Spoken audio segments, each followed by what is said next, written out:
Hey, Sarah here. So I'm coming to you now having played a fair bit further into this, and I wanted to give a heads up. This game deals with some pretty intense and disturbing subject material. A content warning list can be found in the description, so be sure to check it out and make sure you're in the right headspace to view something like this. Alright, so we're back at this. I slaved away on trying to figure this one out. I was convinced there was something trying to figure out what they did to manipulate the number because each of these rooms has this as the starting number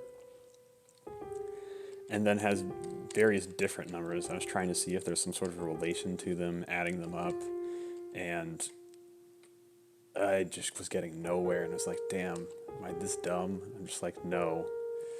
They're just trying to fucking fool you the entire time.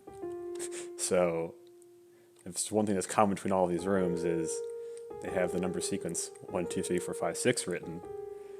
And I was like, oh, does that mean something? Does that mean each number is changed by something? Just no, the answer is just 1, 2, 3, 4, 5, 6. I've wasted more time than I would like to think on this. All right.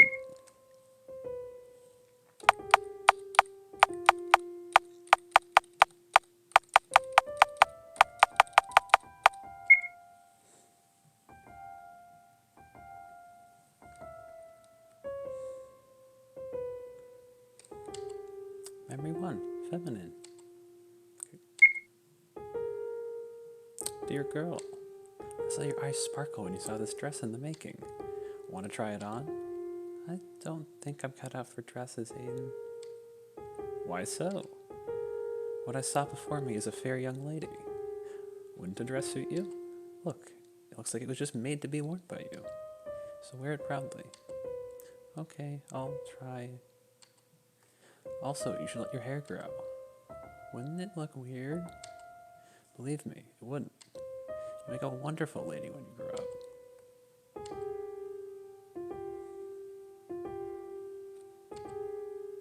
Memory 2, individuality.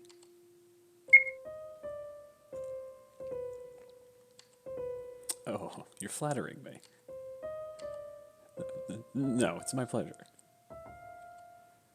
What? You want to hear about Pythias again? Such a curious drone. Well, the Pythias, the ancient race, the females of our kind go by the name Freya. Males are called Frey. Were we always just meat dolls? Mere containers for the oracle? No, we weren't. Never were. When the oracle appeared, the world divided into two factions. The globalists, who wanted their minds to become one with everyone, and individualists, who were against that. We, the individualists, started the god hunt to get rid of the oracle and globalists alike. Why, would you ask? To prevent the death of ego. Death of individuality would have meant death of all creativity and culture, and we wanted to prevent that by all means. But globalists were stronger. They outnumbered us and gave their egos for the oracle to take on a silver platter. They've accepted the oracle. That's when individualists started to commit mass suicides, refusing to give in. Our downfall began quickly, so we ran like cowards. Isolated ourselves from the world just to stay ourselves to the very end. No wonder many went crazy. We became paranoid of every sound in the space we inhabited. So we've built traps, mazes, puzzles, everything to hold back the intruders. I can't beg you not to hold grudges against any of us. We're a sick, sick nation. I feel like the end is soon, my loyal friend. Or perhaps it's already come, and all that was left were recordings of our former glory, simulations of existence. Who knows? Perhaps that little misintruder will bring about our end. It's always something small that causes big things to happen. Remember, little drone, for living beings, the oracle is no god. It's nothing more than a parasite of our minds. While it seemingly granted our wish to connect, it was what destroyed us. The irony is that it probably isn't even aware of what it's doing. So that's the boy you've modeled my appearance after. Curious. Are they true, the things he said? Who knows? I barely possess any memories of my life before I woke up in your mind. That is why you can trust me, Miss Wiltshire. I'm not your enemy. I want to believe you, Frey. But it seems like I don't know you at all. Memory 3, decomposition. We're back? Thanks, science. Charlotte? Hey, wake up, don't play dumb.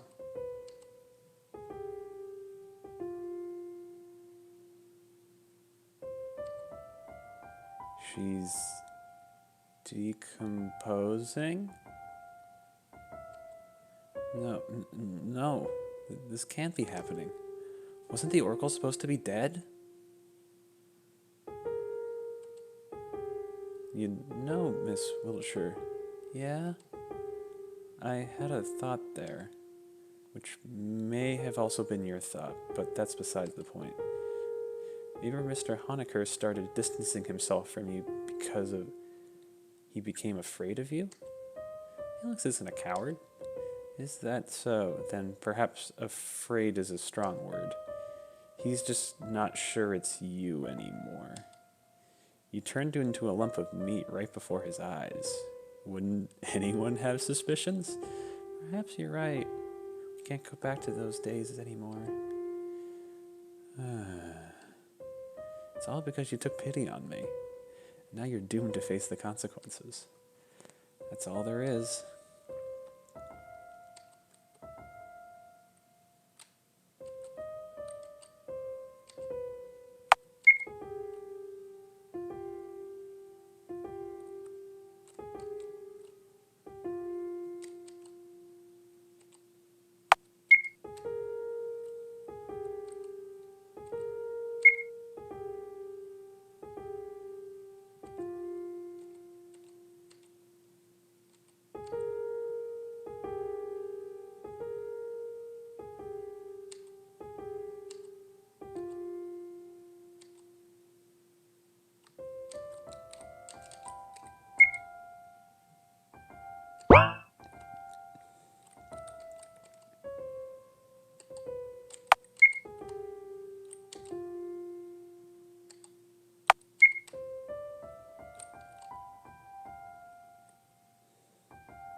Particle manipulating mirror.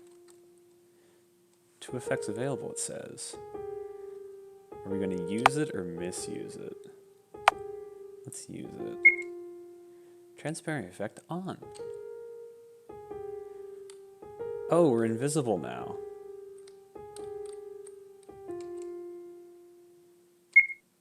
Transparency effect off. Let's misuse it. Warp effect on. Oh, interesting. Okay. We can warp now. Gifting mirror. Got candy from gifting mirror. Yo! Seem to be functioning. Alright, we got our candy. Lemon flavored. Oh, baby.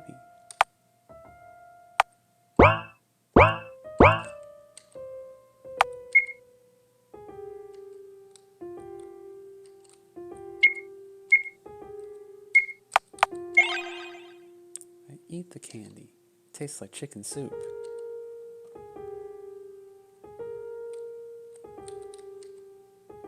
Questioning mirror. Use. Which period was earlier? I don't remember my...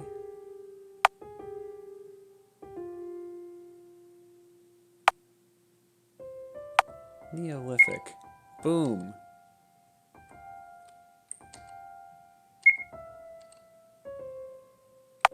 Paleolithic. I wonder what happens if I misuse that one. I wake up to someone opening the door. Oh, so you were here. As I thought. It was weird that you never appeared after your class. Where did you get the keys? Surprisingly, all the doors are open for me. As expected from God. Is something wrong? No. Why? You're crying.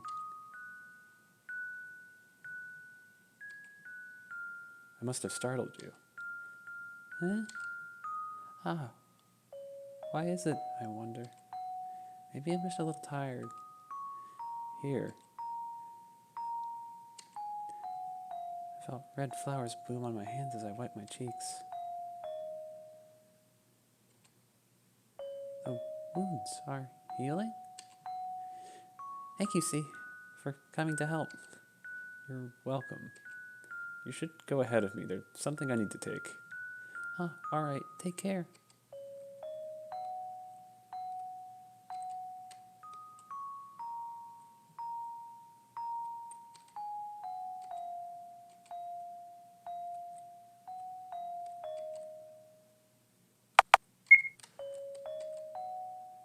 Let's go home. Actually, let's do a quick check around.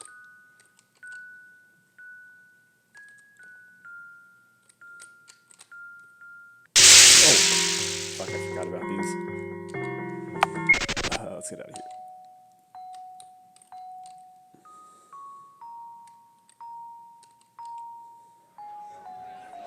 Nothing.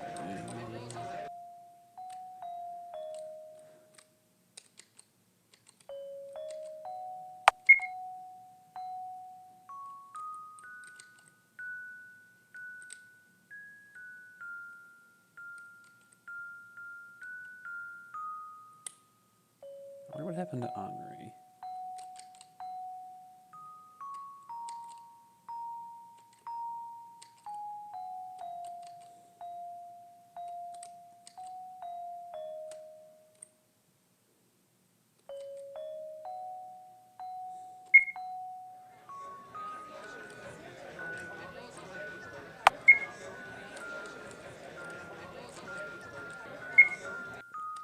Just double check everything.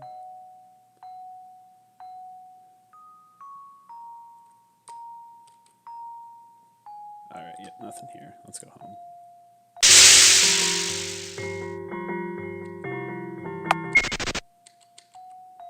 Thank God I can run away from talking to people.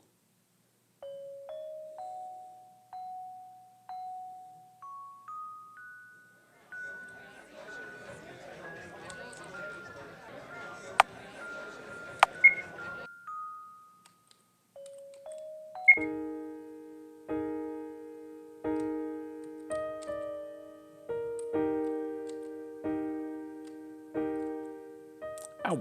Ow! Ow! Can't you be more gentle? Stop complaining. This wound is your fault to begin with. Save me from this monster human maggot. This monster's the one saving you right now, Bennett. Can you imagine the specimen on the table got bitten by a mute spider? Now he's doomed to have his leg covered in necrosis bites. Aren't you going to treat it? I'm going to blabber. I'm going to amputate it. But it's just a bite. Not to interrupt, but does that mean there are spiders in the house? Ah, that. One of our workers accidentally broke the glass of the new terrarium, so we're still dealing with the consequences. But worry not, it should be clean by now. I think.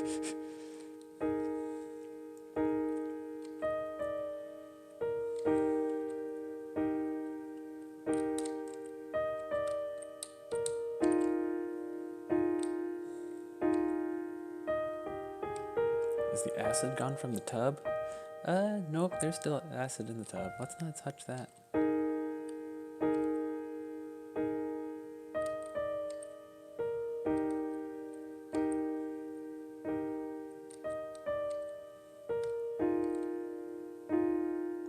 It's rare to see workers in the library.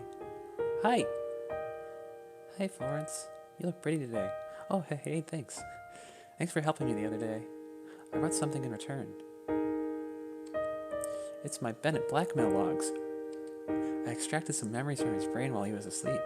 Man, he really should cut down on soap. Makes him so hyperactive he sleeps like a log afterwards. I've already made spare copies of this, so perhaps one of these cubes will be useful to you? Thank you, but won't you have trouble sleeping when Bennett finds out? He can come fight me anytime. Oh my.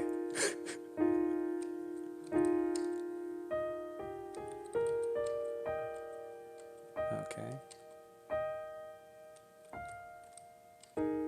Dr. Huxley cuts the body on his table in half. Oops, missed a membrane over here. Hello, little Charlotte. Would you mind helping me for a bit? Sure, Dr. Huxley. What is it? I need you to carry this to the morgue room. Our dear crew members will aid you. Baldwin and Goodwin, as told by their names. They greet me in unison. All right. Inform me if this corpse starts moving on your way. Yes, sir. Oh, baby. Yo.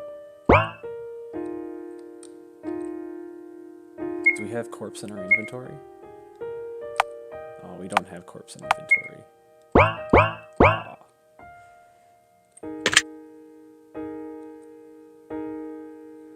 All done. Yay. Bye-bye, Charlotte Wiltshire. That was uncomfortably polite. Bye-bye, you two. Can I interact with any of these? I don't think so. Alright. I'll go check in on Nate. Hi, Aid. Been busy? Good day. There's a dress I've made in collaboration with Henry. We call it dark matter dress, although the amount of actual dark matter in it is non-existent. Want to try it on? Sure. It takes any form you want it to take. Pretty handy, right? For now it changes only the shape, but we're looking for a way to make it change its structure as well. A pair of extra hands or a particle bomb spawned from clothing wouldn't be so bad, right? I guess so. It's cool. You could have it. Thank you, Aiden. I'll cherish it. Ooh.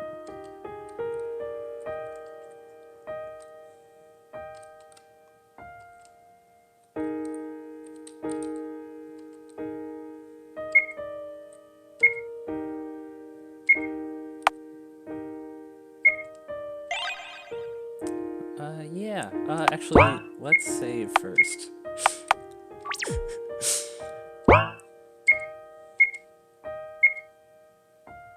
Wait a minute. No! No! It's gone! Oh no! Oh fuck, I have to reload. Alright, yeah, I can't live without not using the dress. Alright. Fuck, we'll be back.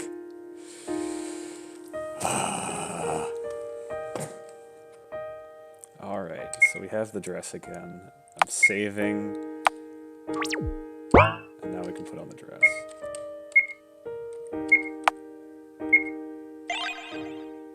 Yeah. Oh, sick.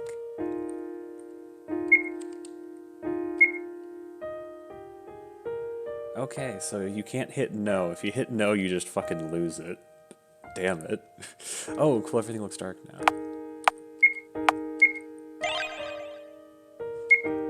Oh, sick.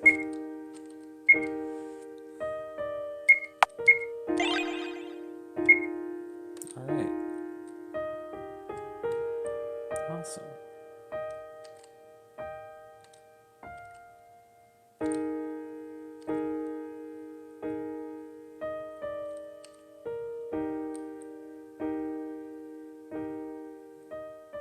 When I close my eyes, I feel someone's presence beside my bed. It's a man in a pitch black three-piece, smiling ever so eerily. Father? No, it can't be. Father wouldn't visit me on his own accord. Right, Umbrella Man? Unfortunately, it's just as you've said. As for this appearance, it's still my favorite to this day. I'm more likely to have more influence over you if I look like this after all. Well, let's pretend I didn't say that, shall we? Got it. What brings you here? I've seen you collapse at school. Figured I would pay a small visit. How are you feeling? I'm doing okay. You know, I learned new things today. That the Pythias I met in the world were the ones who rejected the Oracle. I see. Well, it is true that individually, Pythias didn't have a shared consciousness. Their land, Delphi, was rather prosperous back in the day. I'd say their society was one of the very few that successfully adapted to the idea of communism. When the Oracle appeared, many thought it would make their world a complete utopia.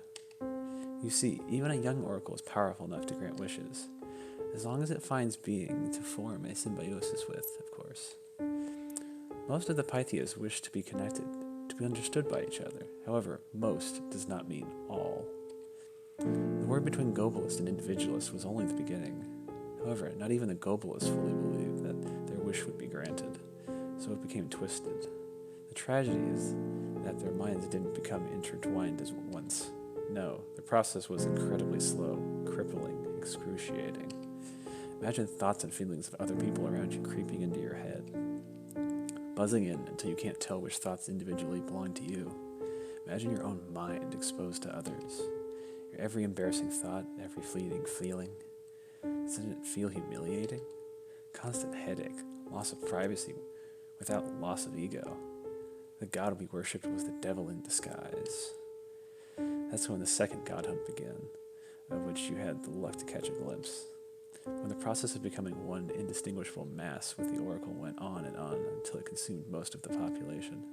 However, they were still able to reduce their numbers to an astonishing degree. They almost succeeded in destroying the oracle, although it didn't mean them any harm. It's just how the oracle is, you see. It's the failed expectations that made people violent. First, they welcomed it into their hearts, expecting to use it to make their own world a utopia. But as soon as it disappeared, pointed them, they got rid of it. Personally, I find it extremely selfish. I see. It's sad that it ended like this. It always does end that way, especially among races that have a concept of free will, just like you do. Those of your kind are in constant need of something to worship, be it science, money, or powerful beings. Honestly, it's better to worship something that doesn't exist, because fantasies never disappoint. Sorry. I hope I didn't use words that are too difficult to understand, although you're almost already a grown-up. Well then, sleep well. I'm my umbrella man. Close my eyes. Good night, Seth. Good night, Charlotte.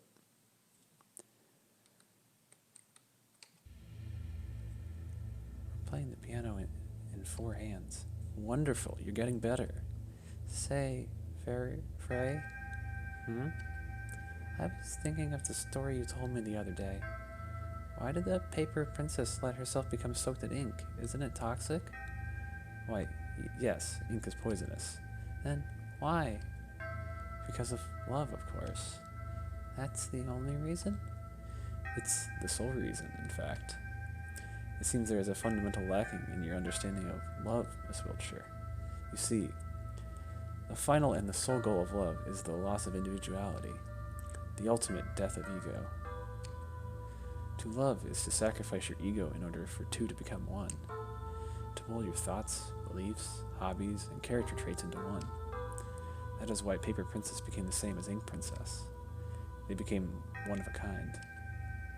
Unless you're willing to give up on your ego for somebody else's sake, you can't claim that you've truly known love. You know, I find the concept of loss of individuality rather fascinating, for it requires the greatest sacrifice of all for an individual. Oh my. Looks like it's about time you woke up. Oh, that's a lot of things fast.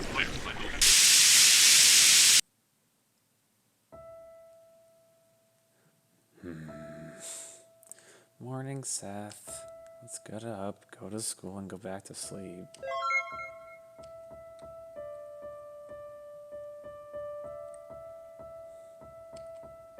Let's warp, it's faster that way.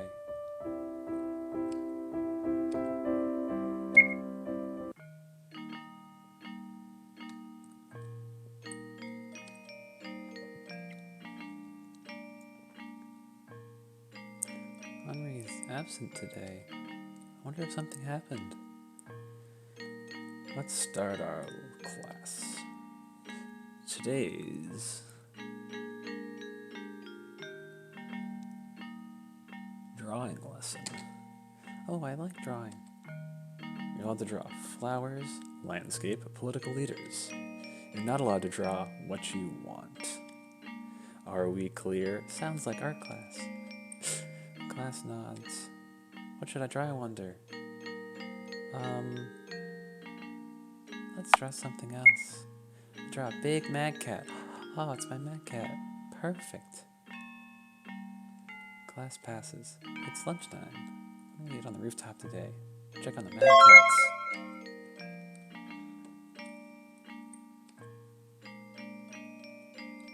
I wonder if Henri's on the roof.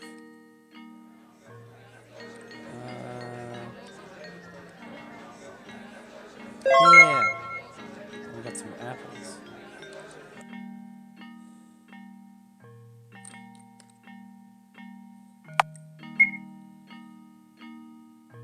I forget how to go to the roof. Oh, this is the bathroom. Oh, it's C. C! The boy turns around, only to reveal a face covered in band-aids. No way! Have you gotten beat up again? As you can see...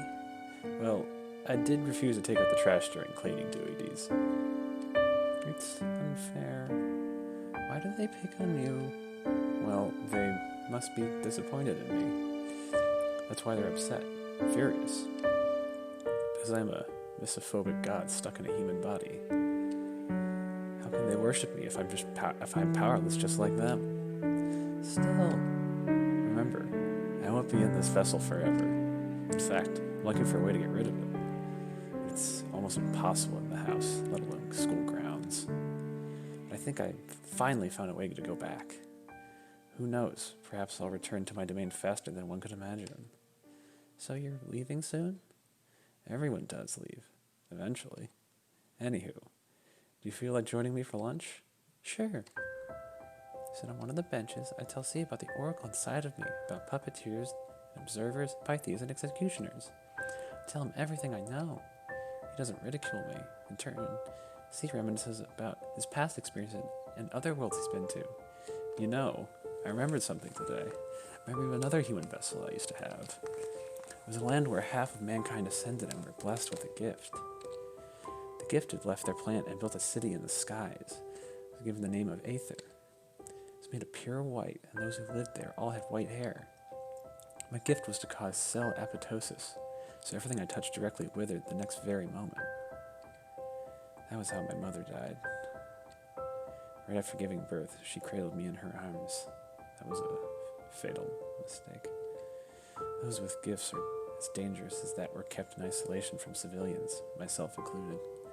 It's the only thing I ever interacted was with a virtual parent and a few other devices. I was afraid to touch living beings. Closed his eyes, as if trying to remember something else. Sadly, as far as my current memory goes, I can't remember further details. Must have been lonely. Loneliness is a human emotion. To a god, it's a virtue to experience it. I see. Well then, I plan on continuing my research. See you later then. Oh, we should make sure to read his notebook. I forgot about that. We should go feed the mad cats, Seth. Bet they're waiting. Alright, let's read his journal. Notebook, yeah. Open C's notebook. There's a text titled, The Story of Two Gods. Let's read it. Long, long ago, before the universe was created, there were two. One was born with the power to create, a gift. The other was not. He only watched new creations come into life each passing day. So, creator and observer they became. These were the names they gave each other. Every single thing became real the very moment creator thought of it. So he created, accidentally, chaotically, indiscriminately, while the observer arranged his creations into structures, giving them order. That's how the world was born. However, their bliss did not last long. Even after every single atom in the world was perfectly arranged, the gifted one continued to create, threatening all order that came into existence over billions of years. So for the world to continue its existence, the creator gave up his own life. I'll give you my power, he told his friend. Kill me and become the keeper of order in this world, he asked his lifelong partner. The observer refused. How could he destroy the most important existence in the world? Please, the creator begged. Save me before I become chaos in its pure form. The observer refused until the very last moment. Until creator completely lost his mind, consumed by the growing chaos inside him. Unable to completely destroy him, the observer sealed the creator along with the part of himself that cared for him deeply. The tiny fragment of him became this world's only god. The sealed world became the house, and the former creator's existence became scattered all over the place. I think C is the creator god. Or at least a part of him. Interesting.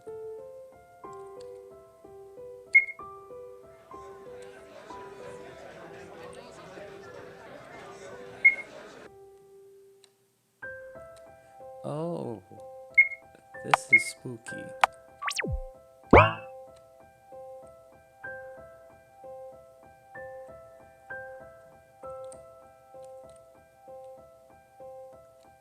Oh.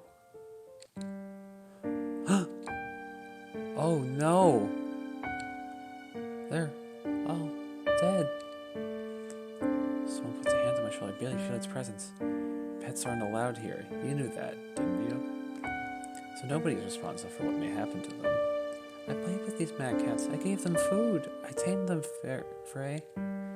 Yet, I couldn't be there when they needed me the most. You're the Oracle, Frey. Can't you do anything? I was the Oracle, Miss Wiltshire. Everything that defined me as the Oracle has perished. I do not bear memories of my past, nor do I possess extraordinary powers. Therefore, I am the Oracle no more. It is you who defines me right now.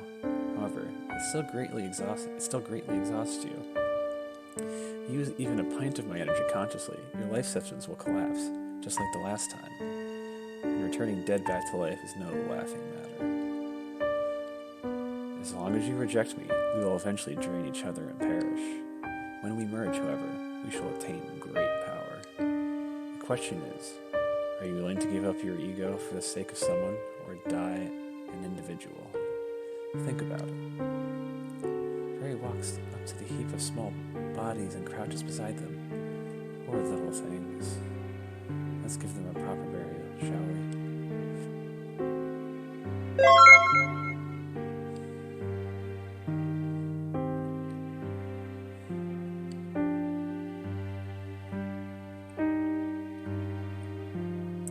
Ahem. Before we start our lesson, there's an announcement I'd like to make.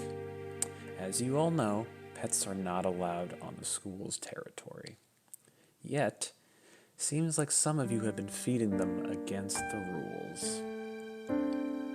Just to make it clear, the cats in the garden died because of food poisoning. You see, junk food is incredibly toxic to animals, especially one containing xylitol, which is most commonly used in snack preparation by Charlie's Junk Foods.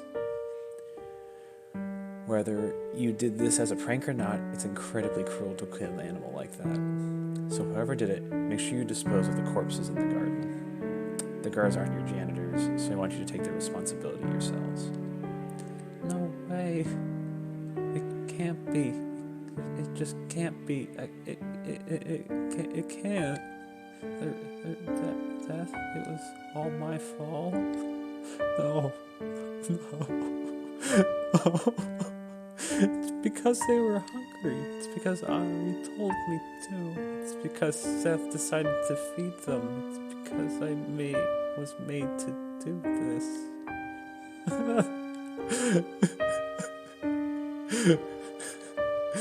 I knew it. Wiltshire killed those cats. Cat killer. Cat killer. No, it's not like that.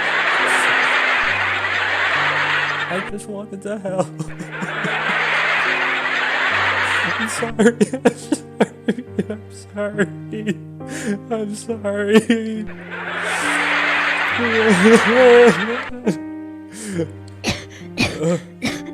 It kept falling out, making me unable to catch my breath. I choked out my own words.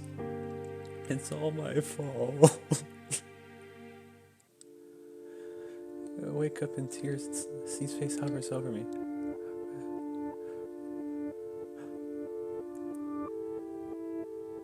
Not so well. I've been better, I have to admit.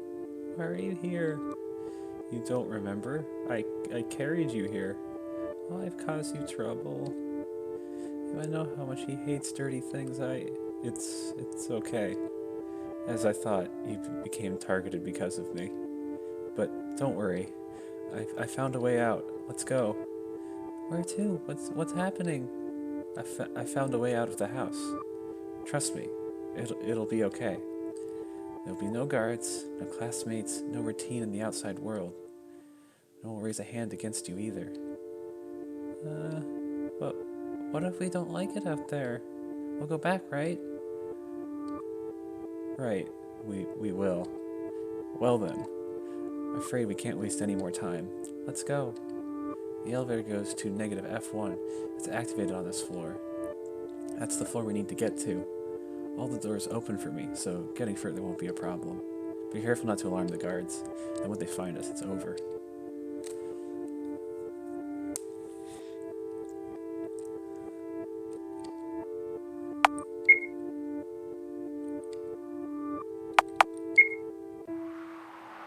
This place looks deserted.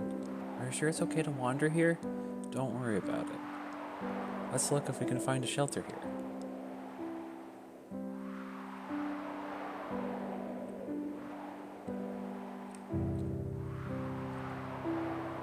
Welcome! Oh, customer, you seem troubled, I can tell. How about I sell you women's rights with a 10% discount? You'll get gender identity rights as a free extra. Or would you prefer freedom of speech? If you give up your rights to life, you can get many other ones from the points you earn. Let's leave.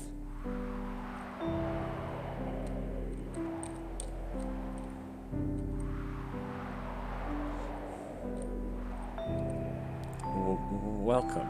We have everything you might ever need. Let's see. Let's see. Anti-procrastination socks. Anti-anxiety easing protein milkshake. No. And how about panic attack prevention band-aids? Nifty, right? What do you think? How would I give you a membership card as an extra? Sorry, we don't have any money. Then why did you enter the shop? Dumb teenagers. You don't get paid for wasting time when you get lost.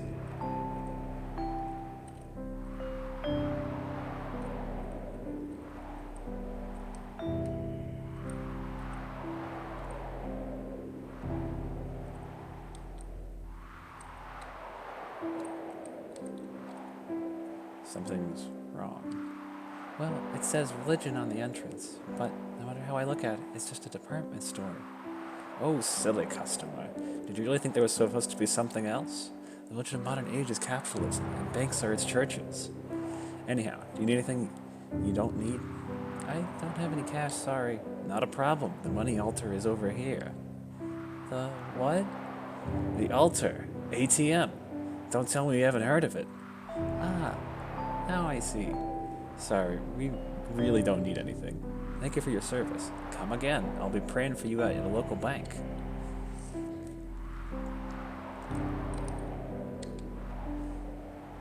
Is it a pharmacy? No. You got it all wrong. Welcome to the shop of knowledge. Did you know knowledge is produced to be sold? Doesn't matter if it's true or not. Nobody cares about that anymore. Everyone's starving, hungry for information. New, old, hidden, forgotten, secondhand knowledge. I've got it all in these pills. But you're mine, so I can't sell you any. How about distilled knowledge orange-flavored chewable tablets instead? I think we'll pass. Thank you for your time.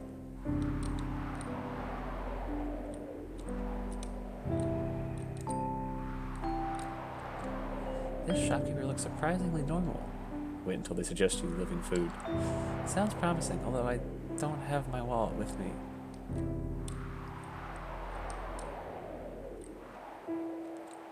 Seems like there's no place for us here. Let's see what's ahead, though.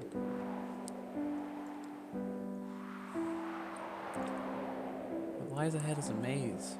Huh. Suddenly I feel weak in my knees. The next moment, I lose my balance in a coughing fit.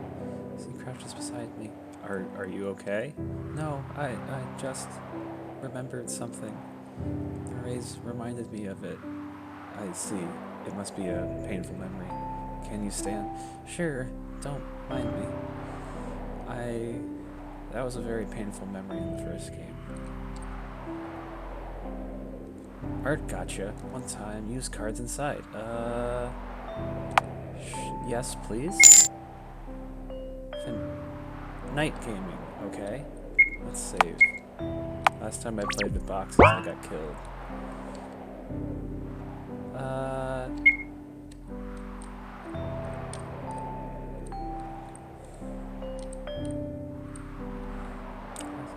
Last time I was in a maze, I had to do some pretty not great stuff. Well, he was assigned to me when I turned 10. I see. I was thinking your puppeteer is a little unusual. Why so? You see, as far as I remember, there are 4 types of them. Adam, Eve, Seth, and Lilith. Adam is incredibly masculine. Eve is gentle and family-oriented. Seth is the wisest. Lilith is the most strict of them all. Usually it's either Eve or Lilith who gets assigned to girls. It's a wonder that a male puppeteer is watching over you. Seth is special in many ways, I guess.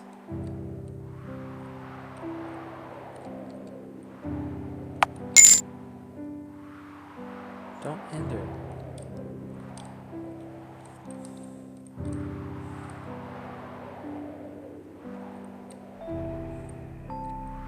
Fascinating.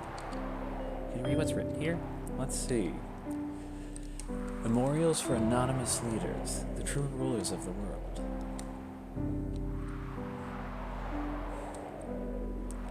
What are the smaller cubes? I think they're soul offerings. Not only does a cube contain soul data, it also represents the ego of a person. Fuck. That's what I get for holding shift.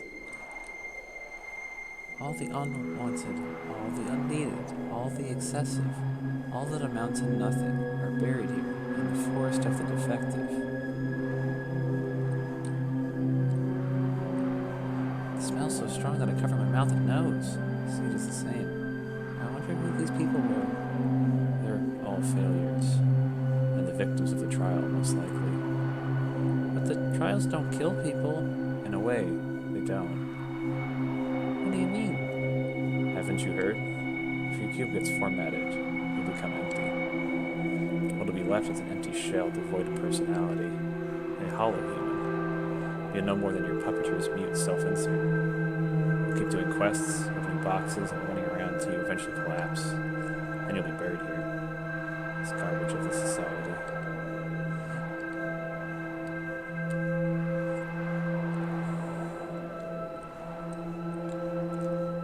Up here too?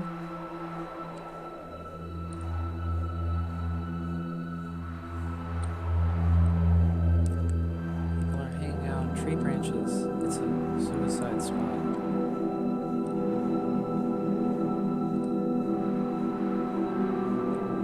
Let's continue on, shall we? Is something wrong? I thought outside world would be a brighter place. Maybe we should go back after all. Go back to that place so that we would be mixed with dirt again. If we stay together, will it be okay? If we hide in the fog, will it be okay? We'll be okay, see? So let's go back.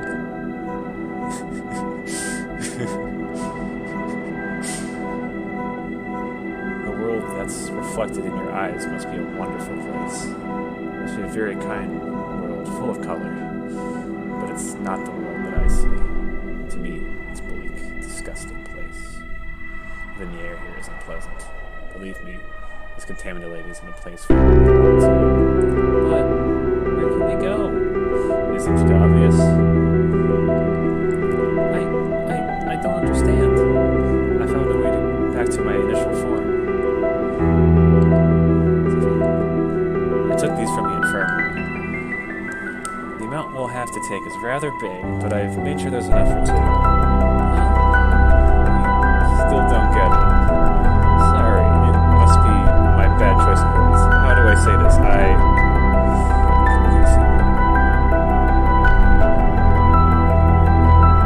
I want you to take you with me to my heavenly domain.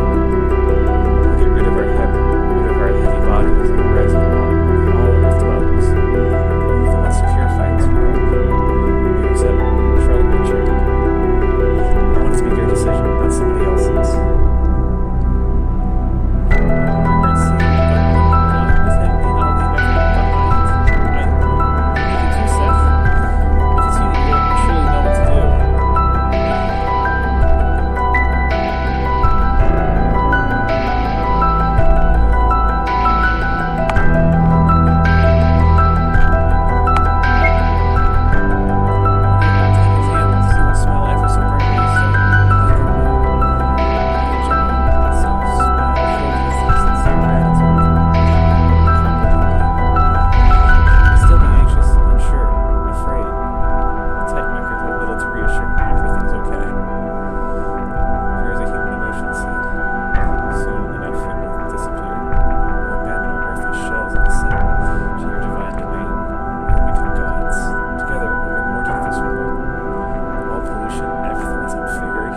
thought you'd understand. See, please listen. Even if you're scared of this world, even if you hate it, even if it disgusts you, I want you to live.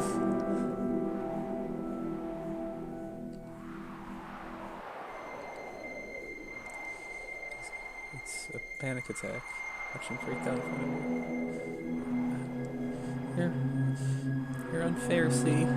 It's me who wants to cry the most. There's no place for us to go. Corpse of God laughs behind my back. My sides. Could you be any more dramatic? I think I'll high and mighty. You've been saying it all for your own sake. The one who doesn't want to die is you, Miss Wiltshire.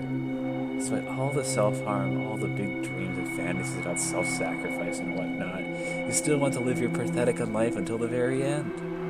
Please, stop. Just admit it, that you're afraid to die. Deep down, you don't actually believe there's a place like heaven up above, do you? Even worse, there's nothingness awaiting you. You'll die only to achieve complete solitude in an empty space of an afterlife.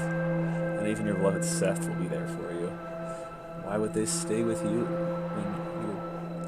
when they're bored to death, when there are no quests to complete? Admit it, even your puppeteer is with you only so long as they're entertained.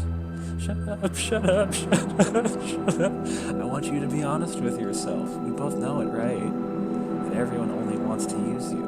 Shut up. But why should it matter? You have me, Miss Wiltshire. Even in the cold embrace of death, I won't leave you. There's nothing to be afraid of. You should have let this boy die already.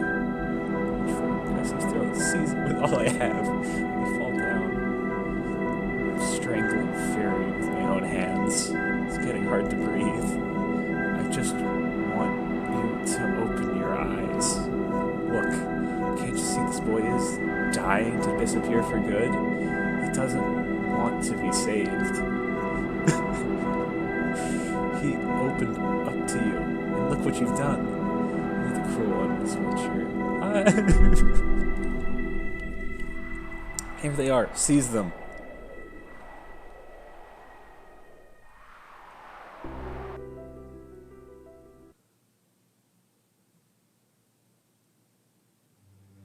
So would you be so kind as to explain yourself?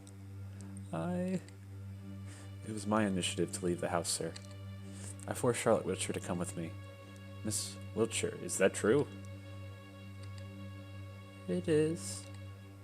Then, Mr. Wordsworth, can I ask for your reasons for violating school rules? Well, of course. I wanted a breath of fresh air. It's unfitting for the god of this world to be inhaling such stale air every day. I ended up dragging Miss Wiltshire along with me against her will. She didn't feel well. I sincerely thought that would help her recover, you see. I see. Mr. Wordsworth, you are forbidden to leave your room until the day of the trial. As punishment for your behavior, you'll be robbed of all social points you had until this day. Miss Wiltshire, you are waited in class at the usual hours. I'll have an appointment scheduled for you at the laboratory. Considering the situation, medical tests will be absolutely necessary. Then, we're going to have a counseling session in regard to your indecent relationships with classmates. After the trial, of course. Now, return to your rooms, if you will.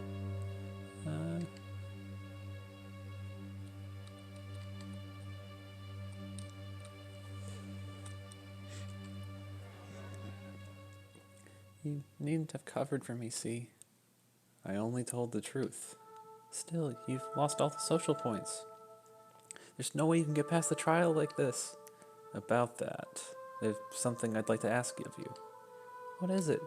If possible, please don't vote for me in the trial. Huh? If a sacrifice has to be made, it must be me. Don't put it like that. Please. It's my only wish. I don't belong in this world. It's only natural that it rejects me. That's why I ask of you, please don't vote for me. It's my last chance to leave this world. Just like that, we parted ways. Bellman's word rang in my head. You needn't have helped him. Frey's words followed. He doesn't want to be saved. C's plea kept replaying over and over. Please don't vote for me in the trial.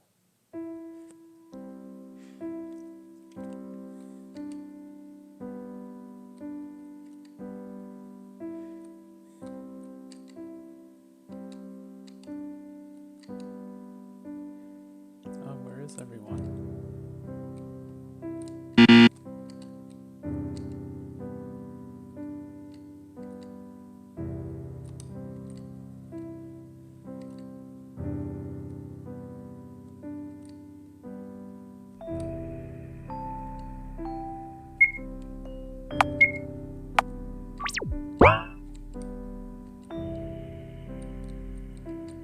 Oh fuck, I should look at Bennett's memory cube.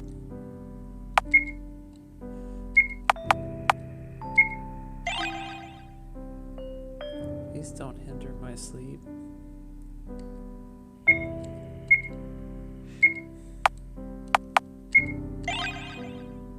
Aww. Oh, this is all the extra concept art. Oh, that's awesome.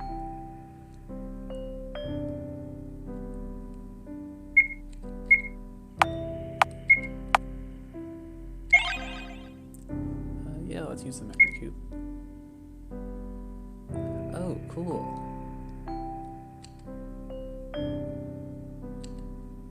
The planet I was born in had two races living on it, humans and overmen. We looked the same, yet our roles in society were completely different. I was born as a designer baby in the laboratory of human resources, a B-type born to live on nutritional soap as a lab rat for testing cosmetics, all for the sole purpose of a sticker saying, safe for skin, proved by leading dermatologists on a tiny tube of cream.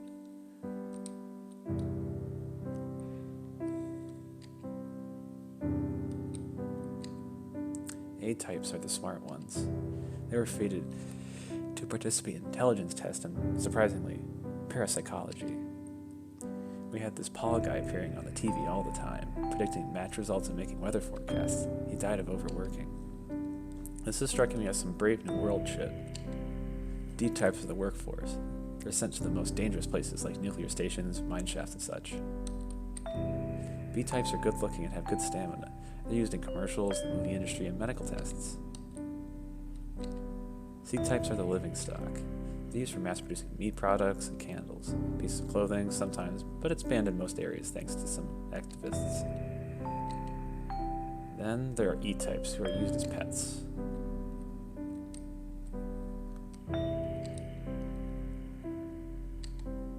In our department, a special achievement system was developed for us to stay motivated. We all collected MP, which stands for motivational points. MP could be traded for rewards and eventually a promotion to a higher rank. The goals were simple. Tough one. Smile when it hurts. 10 smiles out of 60 collected. Best bud. If your friend is feeling ill, report immediately. 5 reports out of 10 collected. After someone was reported, they never came back. I collected the most MP I could. I wanted to get out, be among A-types, and the promotion day came. When I was moved to the other department, I didn't have to test cosmetics anymore. I was to become a test subject for medicine instead. To be purposefully infected with a skin disease and have all kinds of treatments tested on me.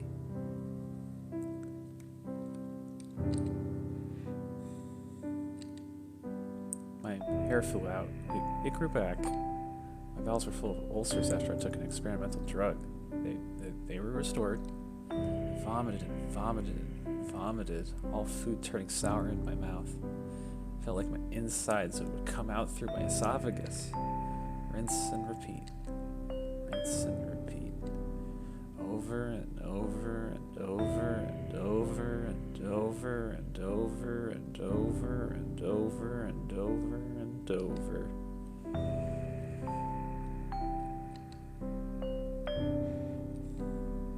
One day I was accidentally infected with eye plague, an incurable illness that made eyes grow on both the skin and internal organs of the infected.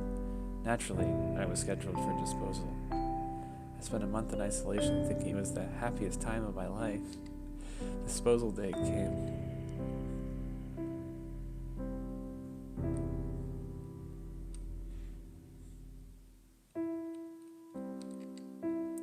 A person in a lab coat came in, looking too young to be an executioner. Hi there. Nice to meet you. I'm Henry Huxley. I know you're scheduled for disposal, which by a lucky coincidence, is today. But it's been canceled just an hour ago, just when I signed papers for your ownership. Sounds better than dying, doesn't it?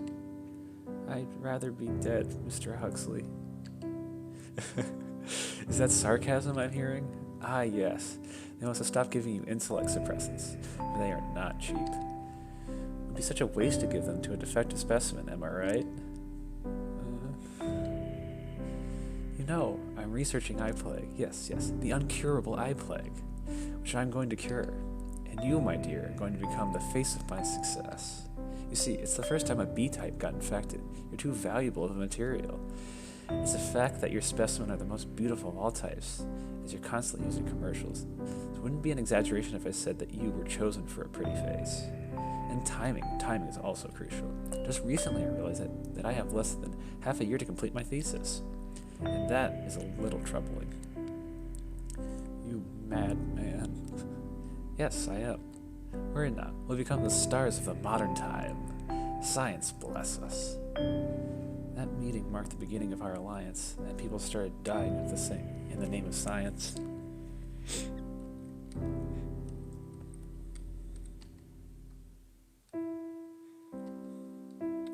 Huxley's utter lack of empathy for both overmen and men alike was the exact reason he was the most successful among his peers. He brought me different books. One of them was Dummy's Guide to Cooking. A good part of it was dedicated to cooking meat. If an animal dies in distress, its meat will be hard to chew, it said. Aside from regular intakes of soap, my diet consisted primarily of various greens and products high in protein, meat included. One day, I decided to ask, "What kind of meat is this?" I inquired of Huxley. He was vigorously waving his hands in the air. As I learned later, he was using a VR environment to work. Of C-type of your kind, I believe," he answered, not turning away from his work. "The greatest delicacy of our time, and truly a feast of gods." "Feel like vomiting yet?" he added, genuinely curious. "No." I took another bite. Meat was incredibly tough.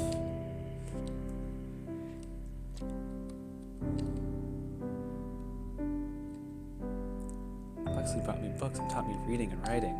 He regularly tested my physical capabilities, so I kept in good physical form. He talked too much. Spent more time with me than he should have.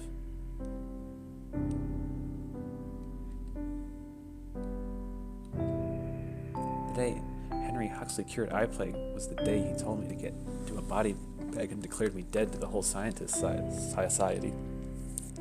"What's happening?" I asked. "We're leaving," was his short answer. As it turned out later, researching eye plague was just a facade. When Henry Huxley was actually testing were the capabilities of a human specimen, only to confirm that men and overmen were no different from each other all along. As we boarded his spaceship, he began quickly explaining that we are a threat to society, that he found a cure from eye plague long ago, and now that he only used it as an excuse for doing other projects, that we needed to find a new home.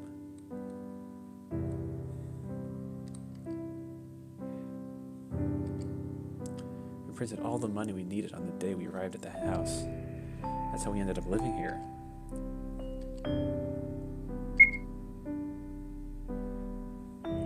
It's already late, but I don't want to sleep yet.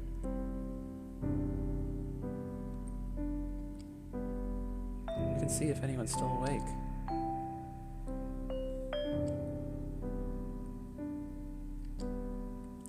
Felix is feeding his Venus flytrap with a forceps. A box full of dehydrated bloodworms is standing on the table. His usual frowning expression is absent.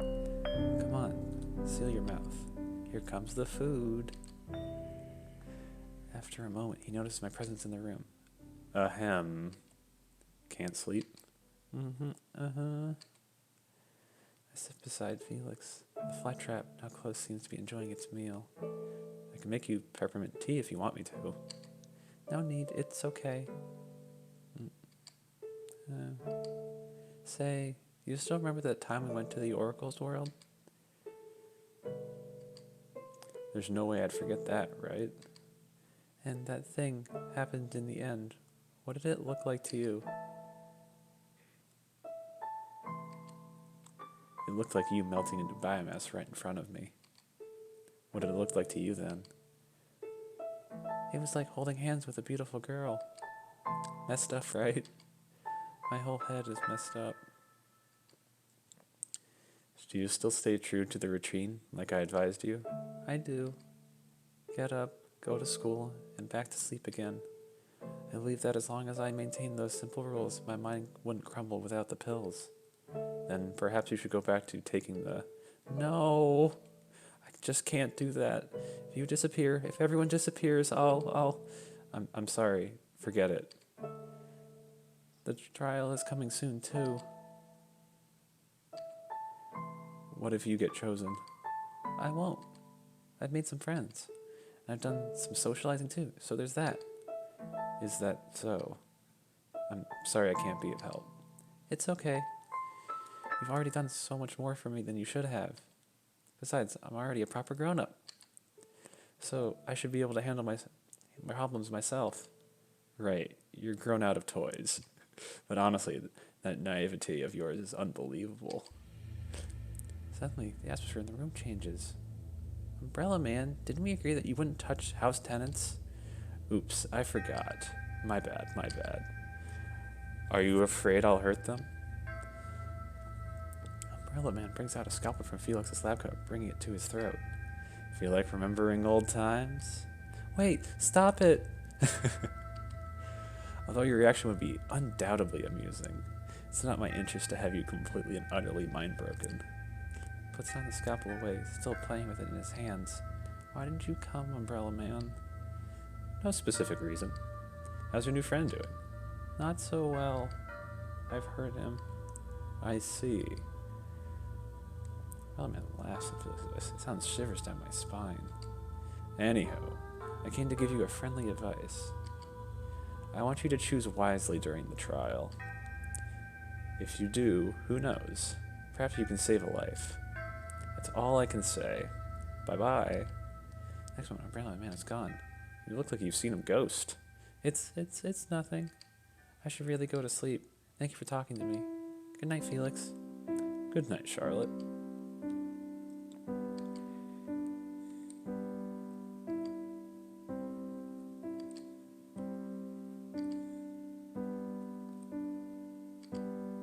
What does it do, girl? Can't sleep? Yeah. I'll make tea. Which one would you like? There's oolong, honeybush, jasmine green, rooibos, good morning tea, gunpowder tea, green, Earl Grey, Lady Grey, Christmas mix, Japanese lime. Japanese lime will do. Alright, I'll add a spoon of honey to it. Sorry for interrupting your duties. Pay no mind. Unfortunately, inspiration often comes at night, rendering me completely unable to sleep in peace. I see. So, what is it that troubles you? If your anger you need to take out, the piano room is always open. I don't think I'll be mashing chords in the middle of the night would help this time. Then, what is it? I guess I'm just tired. I want to rest for a while, but whenever I close my eyes, the slumbering god haunts my dreams. And when I wake up, new troubles only keep piling up. I see.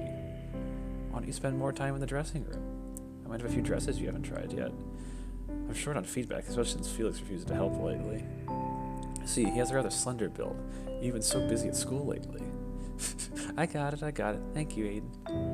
I'll try to visit more often.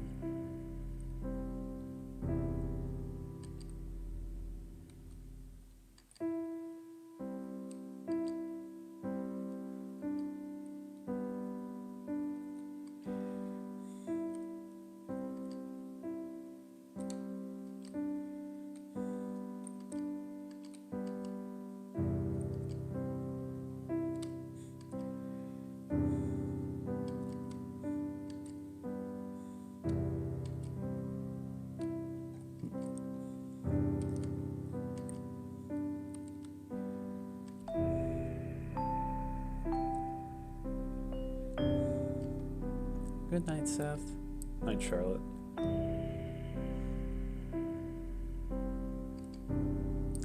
play a familiar melody. It's called The Town That Doesn't Exist.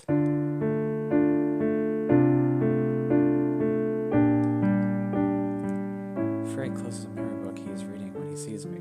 Long time no see, Miss Wiltshire. Look, don't make such a sour face. I want to make up with you. I've been doing some cleaning lately. If I can't be of help in the real world, I figured I'd help clear up your mind at the very least. Look, hasn't it become less foggy? I suppose so? Frey beams with excitement. Right. But why would you do that? I never asked for this. You see, I read in your memory journal that you were lamenting the fact that your mind had become foggy over the years, and I figured it's in my power to aid you. You might not notice the changes immediately, but they will take place soon. I see. Frey lights lightly embraces me, nuzzling against my hair. Don't worry about a single thing, Miss Wiltshire. You will soon see that this world is not worth staying in. Sweet dreams, princess.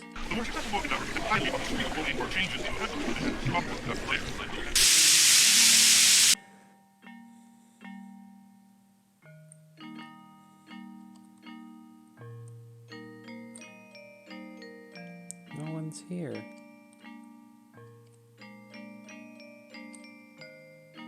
No one's here?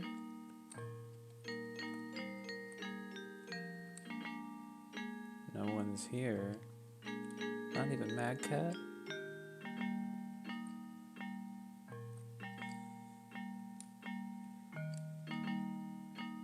Not in here?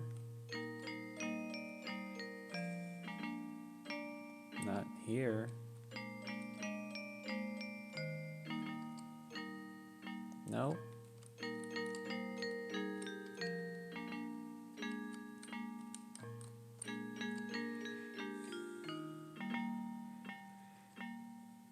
Not in here.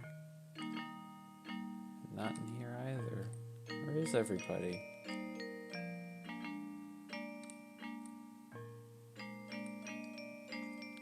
I guess we're using the Omnicube.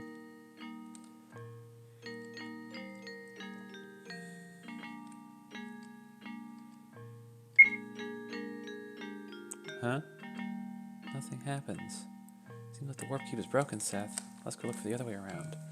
I was already doing that.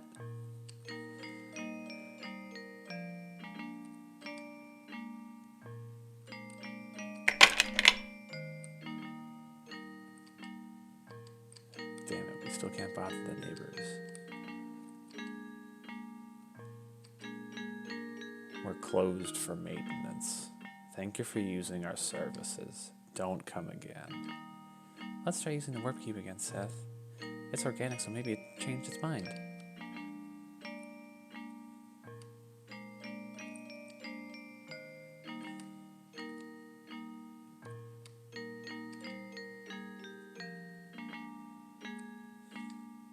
Welcome to the warp Omnicube. Warp school ground. Yeah, let's go.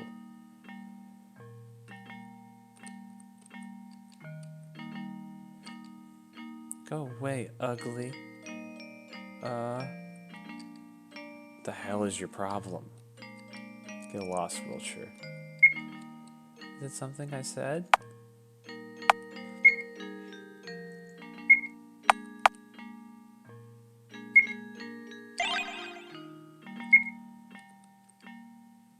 Oh. People still hate me? Oh. That's no good. God guy what was coming for him.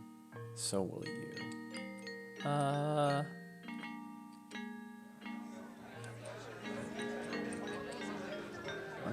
wonder who will be chosen for the trial this year.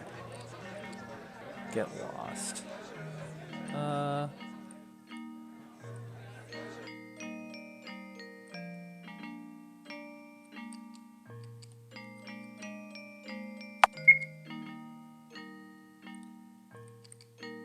So it was you who got the worst marks for language tests. Figures. Man, Wiltshire, your profile I've made on F-Book is getting popular. You're a celebrity. You can't do that. That's mine. You can't use my personality. I heard you're growing maggots at home. You're disgusting. Ugh, get away from me.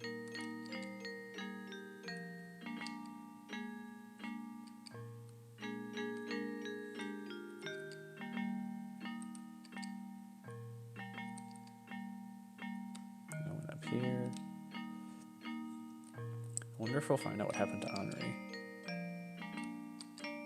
Ew, leave me alone.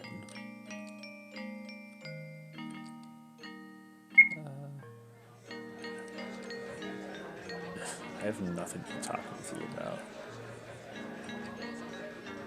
Oh my god, it's the cat killer.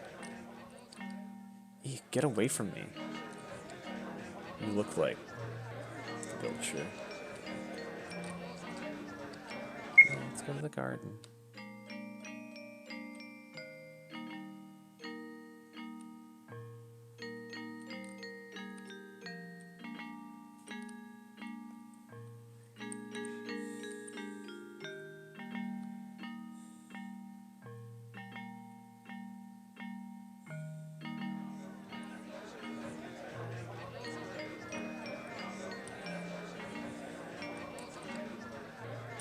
Can we go here?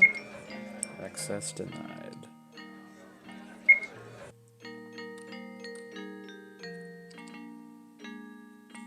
Oh, Henri.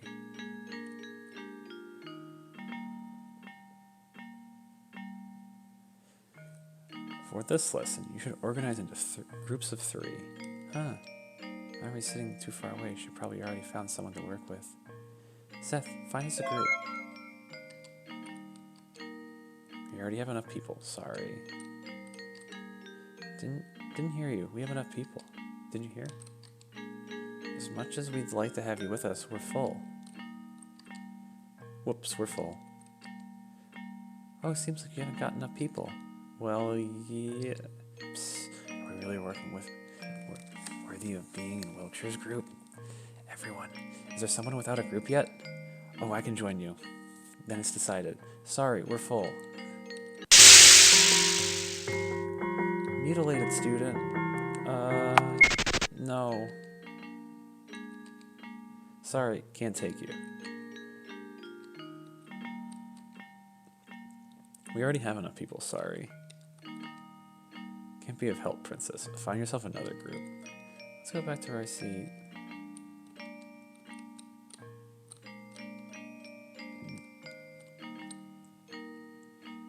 Miss Wiltshire, will you be working alone? Yes. Excuse me, I'll work with Miss Wiltshire. Isn't that wonderful? Henri joins our chest together. Let's work together, Charlie. Right. Well then, let's start our lesson. Henri's so hungry. I could have guessed. Buy us something, okay? I'll be waiting on the rooftop like usual.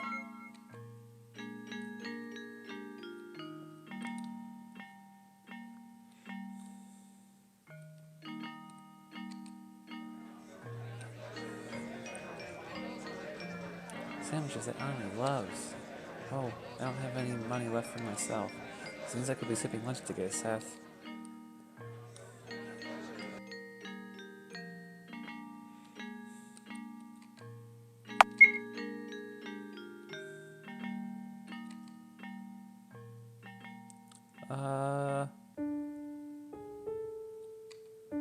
Henri chews on the bread I brought her.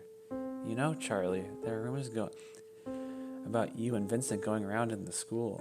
What kind of relationship do you have with him? Relationship? You sound way too heavy, Henri. I'm not sure he wants to talk to me after what happened. After what happened? It can't be. It's just as I thought. It was after your body. Huh? What did you two do exactly?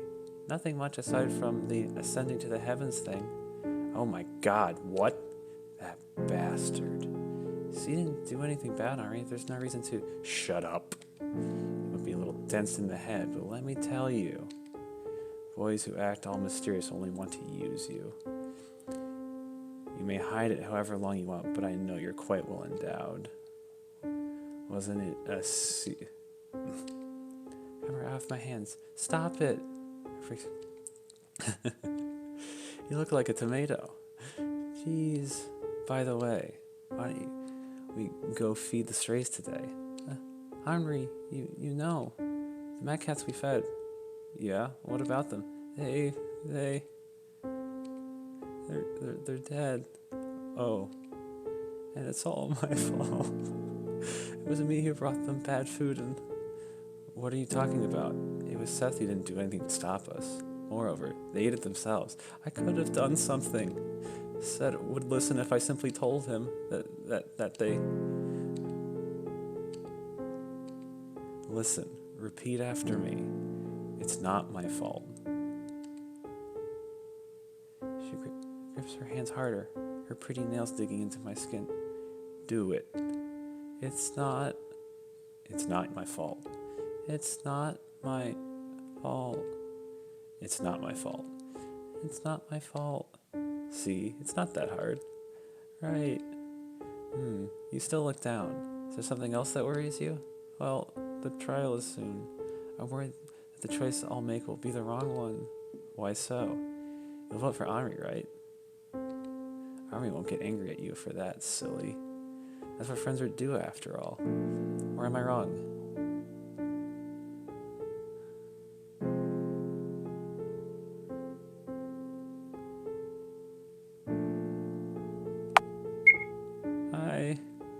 Well, I'll probably withdraw from voting. Huh? You don't consider Henri your friend anymore? I do. It's just I don't think the voting system is fair. Is that so? Do whatever you want then. Henri doesn't care. Go back to class. Henri will join you later. Okay, until later then. Bye-bye. As I went back, I wondered if Henri was always this forceful. Instead of feeling happy after a lunch together like usual, I felt incredibly humiliated.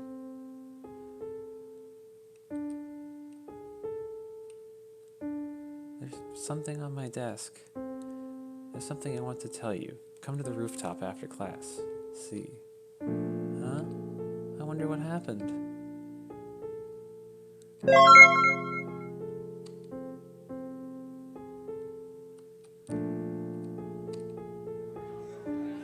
This is not the right place.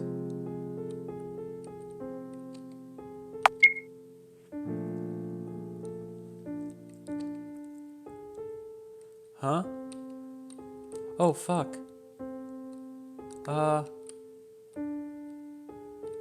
What? Oh, no. I'm sorry, have you seen a boy around here? Hold her down. No longer playing. God, it's spring, okay. So, who do you think you are? Some princess, royalty, Rapunzel, maybe? Isn't her hair too long by school norms? Why don't we help her to her schoolmate out? Wait, what is this about? One of the girl brings out scissors. They're holding me down and making me keep quiet about it, okay? Like me, I accidentally cut up more than your hair. Please, don't cut it.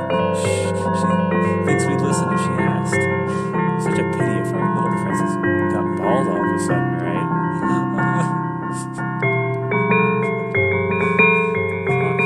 Lots of hair fall down. I felt myself incredibly humiliated. What am I being punished for? Why does it feel so familiar? Why was everyone always like this? A familiar figure appears before me. Shouldn't you call for help, Miss Witcher? I don't want to trouble anyone. Who was the one to teach you that? Was it your mother? Be a good girl. It always wins in the end. If you'll be kind, others will be kind to you. Violence is bad. All your life you're being manipulated by others. All because you care too much about opinions. Because you want to be loved by everyone. And when things don't go your way, you find excuses. Don't you have any pride? There are things worse than getting beaten up, going through such humiliations when all you have to do is take my hand and everything that's unfair will perish.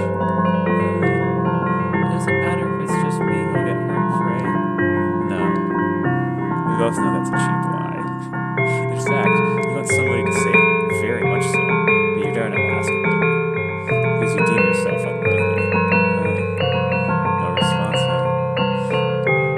So, where are your so-called friends when you need them the most? Friends can't always be there for me. Is that so?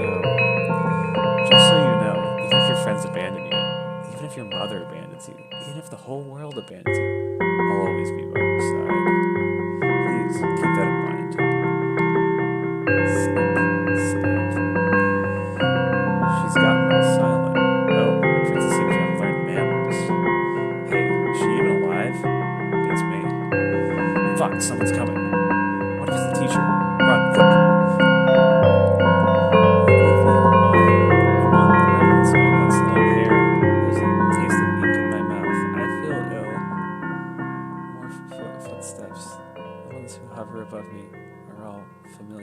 voices. The very next moment, my head hits the concrete. Where everything goes blank, I hear voices. Man, how disgusting. Hey, stop it. She might still be conscious. Who cares? Just get her out of here. So, Miss Wiltshire, how does it feel now that the fog has lifted? Was it always like this, Umbrella Man? What was, my dear? Everything. The school? My classmates? I won't answer the questions you can only answer yourself. You're a cruel person. It's just that I am not cut out to be a babysitter, my dear. But honestly, you should reevaluate your relationship choices. Do you ever consider that your wonderful lady friend is not as good as you imagine her to be? Henri is not a bad person, and she would never ever manipulate people for her own selfish reasons. Nor would she write insults on the class blackboard, right? But, oh well, you'll never listen if it's not you or pushing you to the wall. Oops, wrong timeline. Forget I said that. Say, Umbrella Man, where do people go after they die? They become stargazers, losing their earthly shells. They become able to go anywhere in the vast universe. So they just wander around? One can say so. They become the kind of existence that can be in any place imaginable at the blink of an eye, can experience millions of years in less than a moment, can linger with a living being and experience their life, hearing their thoughts, feeling what they feel. Becoming a stargazer is part of a cycle of life, a purgatory before one can achieve peace. It sounds nice. Perhaps. However, didn't you say to yourself that you didn't want to make haste to see the other side? You know, my employer is rather fond of you, so coincidentally it's in my best interest to see you alive and kicking. On another note, someone whose body I'm currently borrowing has her shift ending soon. If you don't want any questions from her, I believe you should go home, my dear. Right, I should. And if you wish to cut your hair before anyone sees you, I suggest taking scissors with you. Look if there are any in the cabinet.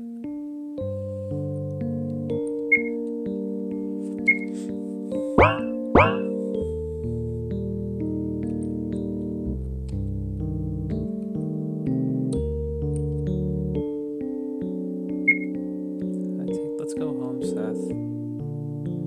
Let's go to the bathroom, Seth. I can't let anyone see me like this.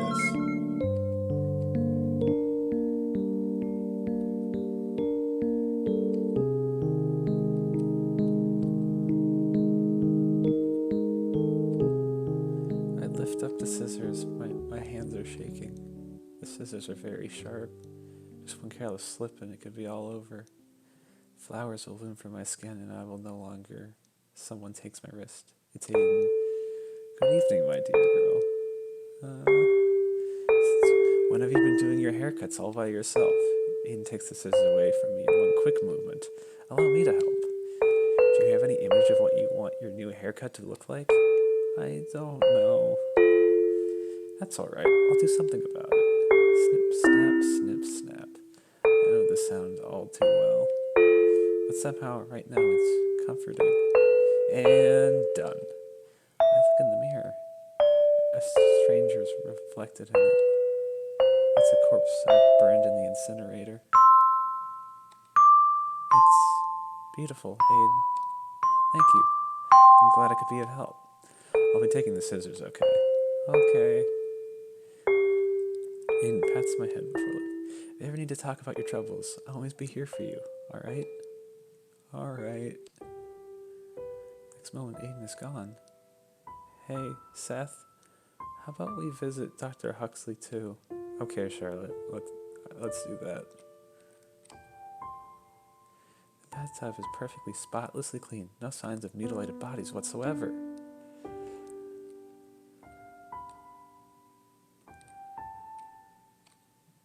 Let's go to sleep, Seth. No, let's go to Dr. Huxley.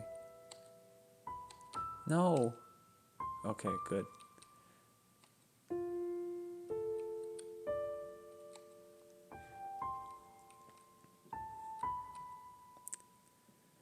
Huxley's attaching a limb to the body with duct tape. Perfect. Good evening, Dr. Huxley. Hello, little one. Is there anything you'd like to ask? Yes, there's something that's been troubling me for a while. Oh, chronic illness? Deadly disease, I presume? Yeah, something like that. I've been vomiting a lot of ink since the Oracle awakened. I do not know where they come from. It doesn't look like normal ink.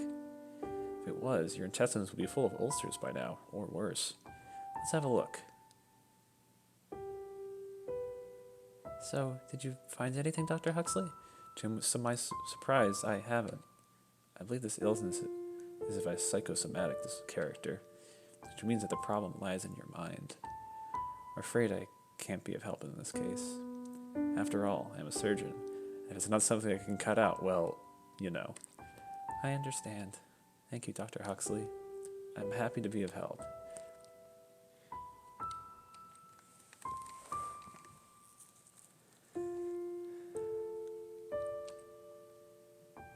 No one's here. I don't want to play the piano today, Seth. Okay.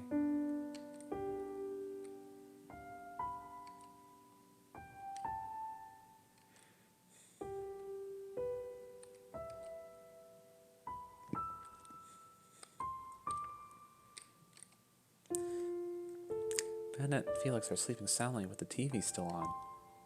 Aww. They must have competed in fighting games so much that they fell asleep. Huh? This isn't a fighting game. Harlem dating sim gone wrong. Harem dating sim gone wrong, reads the text. You play as a student who gets admitted into an elite school. Everyone, both boys and girls, is throwing themselves at you, regardless if you want it or not. Can you reject them all? Can you avoid all true and good endings? Play to find out. It's about time I started collecting blackmail on everyone. The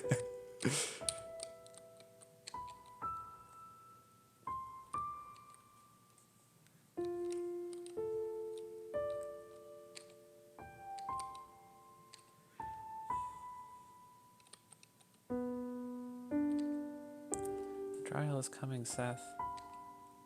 Let's try to catch at least a glimpse of sleep. Mad Cat jumps on my bed. Meow. I know. I'll be fine. Don't worry. I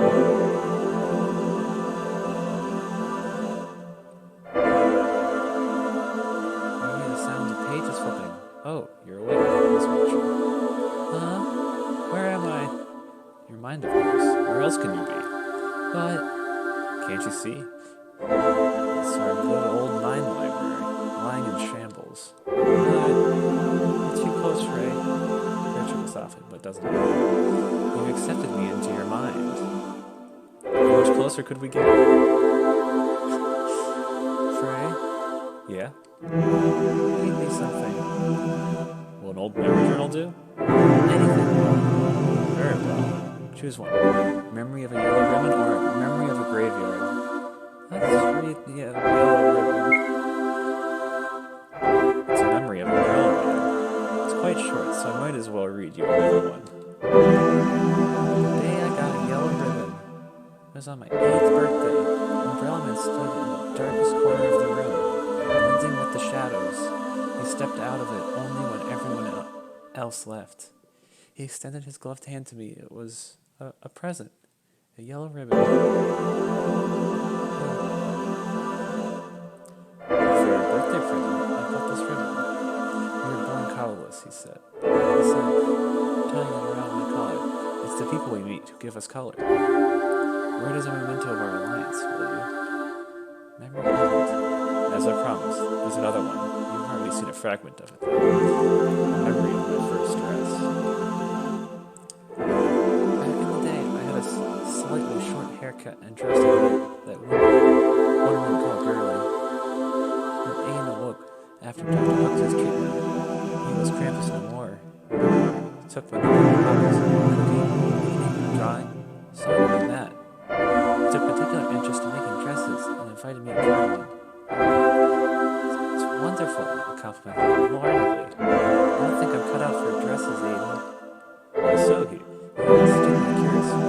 What I see before me is a fair young lady. You should let your hair grow. Yeah, it's smiling. You're like a wonderful lady when you grow up. Memory ends. say, what kind of dreams did you have before I appeared? I dreamed of Mother. Not always. Sometimes. It's just the dreams that I remember more vividly. What were they like? In one of those dreams, we were walking together on the street at night. It was raining. Then she fell to the ground and I dragged her away from the sidewalk. I took off my coat and covered her. I knew I had to do something, but couldn't do a thing without her permission. So I kept asking, should I call for help? Should I call a taxi? Should I call an ambulance? But she kept answering with, I don't know, over and over again. So we just sat there, unmoving. People passed by us. I cradled her in my arms. I felt like her body parts were inside of the coat, but I couldn't bring myself to check. That's the kind of dream it was. Not moving a muscle to anything just because you're told not to. What a dependent way to live your life. I know. But strangely enough, I was content with it. Like it was supposed to be that way. To think of it, I've always wanted someone to make decisions for me. How pitiful. Yet fascinating. Although I'd love to continue our conversation, I'll leave you to rest now. After all, the trial is coming. Yeah. Good night, Frey. Sleep well,